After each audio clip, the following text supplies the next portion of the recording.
1:30 a.m., just hours after Mother's Day, Orange County Sheriff's officers respond to a shooting on Orlando's east side.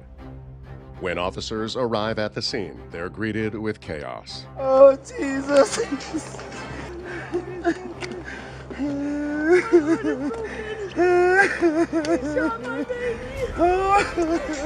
Alright, back up. Yes, sir. Back up. Oh, Lord, have mercy. County 125. Oh, Lord, have mercy. Oh, Lord. Black male, GSW to the chest, unresponsive, no pulse. I'm gonna try to get him out of the car and start CPR. Who's the shooter? We're not sure. He has dreads with the white shirt. Think of it this way. Adrien Payne survived a difficult childhood. He worked his way into the NBA, 4 professional seasons, and then he died on a residential street in Orlando because he drove to make sure the woman he loved got home safe. That is the geometry of this case. A man doing something ordinary.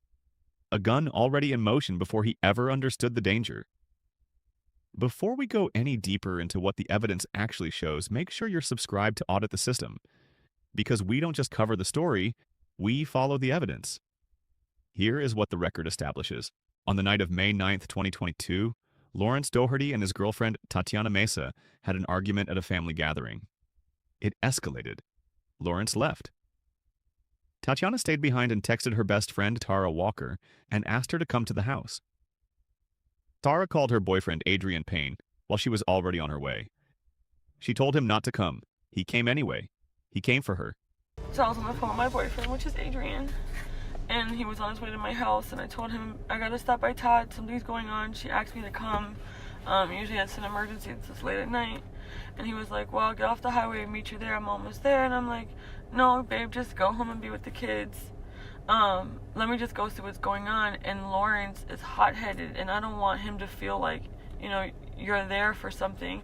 He's like, no, I'm there for you because last time he was in your face, and, you know, he's just disrespectful and he's nasty to you. Tara says she and Adrien remained on the phone, and he got to Lawrence's house before she did. I was on the phone with him. I could hear Lawrence telling him, why are you at my house? Why are you at my house? See, there was no, like, argument. It was just like, why are you here? And Adrien is just like, I'm like, you know, get on. Like, I'm not dealing with you. He never threatened anyone. He never set foot inside that house. He stayed by his car. Lawrence Doherty walked back inside, retrieved a firearm, walked back outside, and fired one shot. I turn around to go walk, and I see Lawrence coming out. So I kind of like slow down because I can see he has something like this in his white shirt. Okay. Could you tell what it was right away? Yeah, I knew it was a gun. Okay. What made you know it was a gun? By the way he was holding it. By the way he was holding himself. And I hear Larry say, Lawrence, what you got? What are you doing? Like, what are you doing, Lawrence?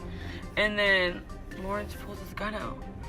And he raises it, and I raise my hands up, and I'm like, please, Lawrence, like, Todd told us to come. Todd told me to come. He's here for me to make sure I'm good. And he's like, why are you here? And then he just shot him.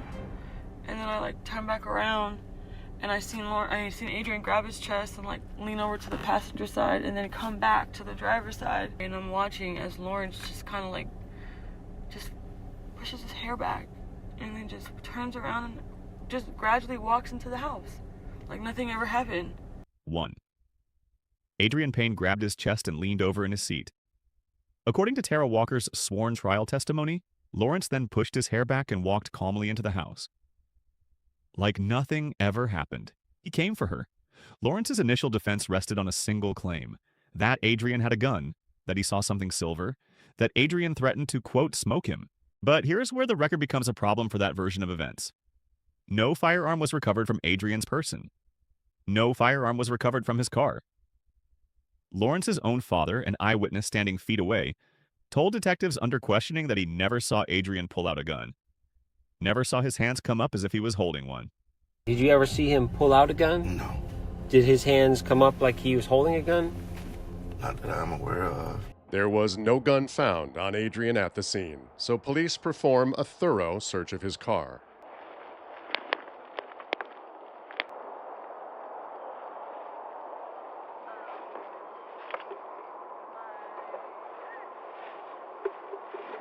And they come up empty, with no proof to back his story. And then there is Lawrence's own statement to detectives, read into the court record during cross-examination at trial. The question put to him was direct. Did you ever see a gun? His answer, preserved in the transcript, was this: I cannot say I necessarily saw a gun. That was his answer the night of the shooting, after hours in custody before attorneys and strategy entered the room. At trial, 3 years later, his answer changed to, yes, I saw a firearm. So, Mr. Doherty, I'm going to read from this transcript, starting at line 25 on page 35. Detective Gilberti, this is his question to you. Okay, did you ever see a gun?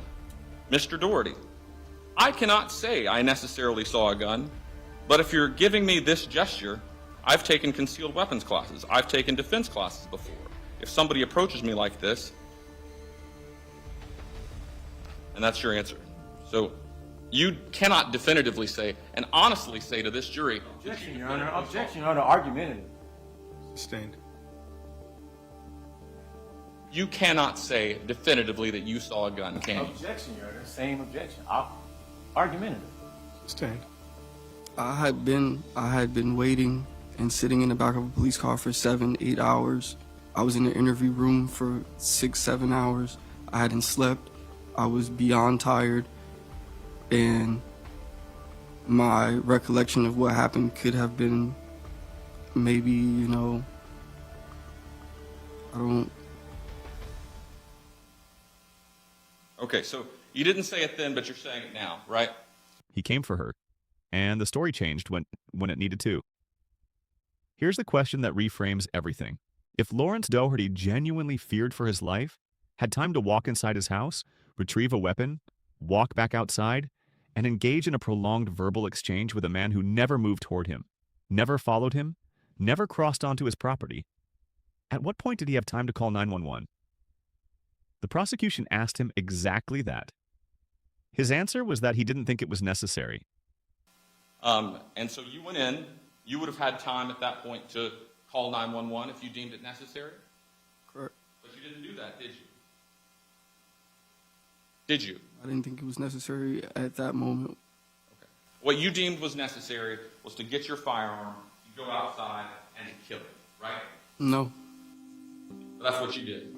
What he thought was necessary, the prosecution said, was to get his firearm, go outside, and kill him. The jury deliberated. On July 30th, 2025, they returned a verdict of guilty of second-degree murder. The judge sentenced Lawrence Doherty to life in the Florida Department of Corrections, with a life minimum mandatory under the statute covering possession, discharge, and death by firearm. He came for her. And that decision cost him everything. At sentencing, Adrien Payne's family addressed the courtroom. The words spoken on the record were these: You stole the man who was supposed to guide our son through life. The man who was supposed to be there for his first steps, his birthday, his first day of school, his graduations, and every special moment in between. Adrien is gone, Lawrence. He's buried 6 feet under. He was 31 years old, the same age you are today. You stole the man who was supposed to guide our son through life. He was 31 years old, the same age you are today. May God forgive you because I cannot. The stand your ground motion was filed and denied before trial. The legal standard in Florida requires that a defendant claiming self-defense must not have been the aggressor, must have had a reasonable belief of imminent death or serious harm, and that belief must be objectively justifiable. The jury heard all of it. They heard two versions of one night.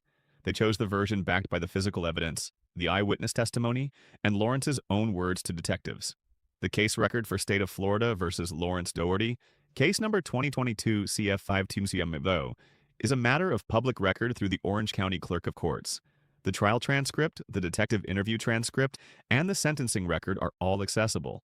Read Lawrence's original statement to detectives, and then read his trial testimony. Compare them side by side. Then ask yourself this in the comments.